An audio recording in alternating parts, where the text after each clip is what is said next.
We often picture black holes as the universe's ultimate dead end, a cosmic zone where, if you fall in, reality hits pause and time stops. To see what actually happens in those extremes, we need to try a thought experiment. Imagine we drop a single ticking clock directly toward a black hole, and we watch it fall through a powerful telescope from a safe distance. According to the physics mapped out by Einstein's theory of general relativity, two contradictory things happen to this clock at the exact same moment. Looking through the telescope, you will see the clock grind to a halt and hang at the edge of the black hole for eternity.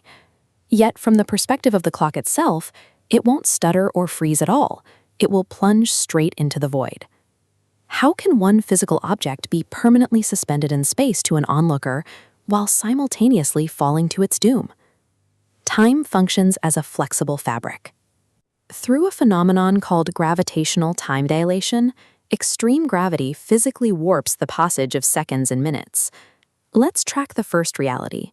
You were floating safely far away, watching the clock tumble toward the abyss. As the clock gets closer to the massive gravitational pull, you'll notice the second hand taking longer to complete a rotation. The gravity is physically dragging out the intervals between each tick. This chart details the black hole's anatomy. The slowdown peaks near a boundary called the event horizon, the absolute point of no return. The moment the clock touches that threshold, the image stops cold, the hands freeze in place, and all forward momentum ceases. From there, the image of the clock will gradually turn red and dim. The light bouncing off the dial is fighting such immense gravity that it loses energy, fading into nothingness. From your distant perspective, you never actually witness the clock cross the line into the black hole. To the outside universe, the rim of a black hole is a graveyard.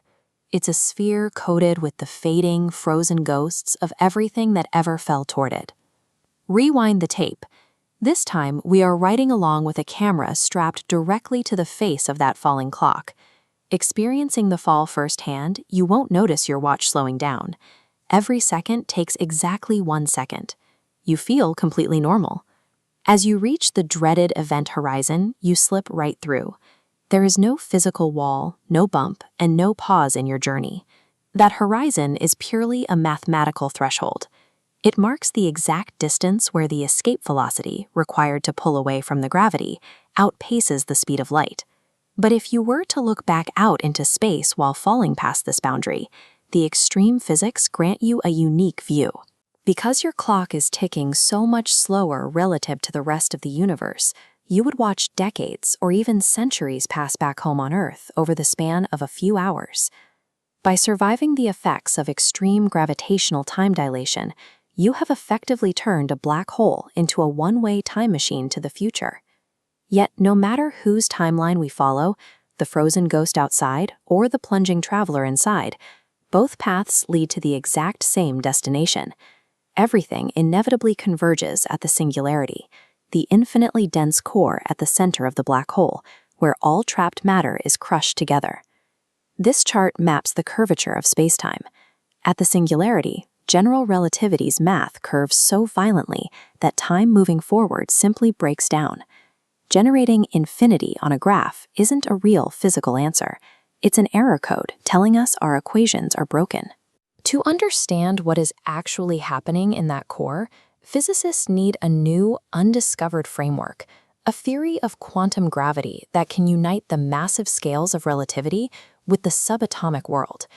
Black holes pull apart entire stars and planets, stretching and distorting the fabric of reality into shapes our physics can't yet explain.